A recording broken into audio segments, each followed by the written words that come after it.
This quick tip will show you how to use Nokia Drive.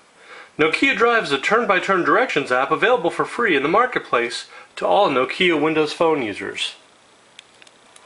To get directions, press the menu button and tap Set Destination.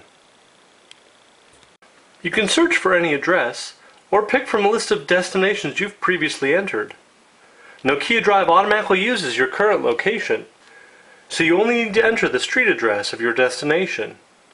You can also enter point of interest words like ballpark or airport.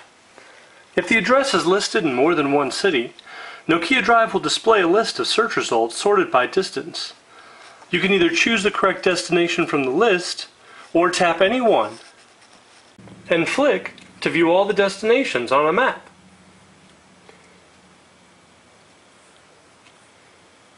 When you find the correct destination, tap Drive to. Nokia Drive will calculate your distance and travel time. Press Start and the app will provide turn-by-turn directions with voice guidance.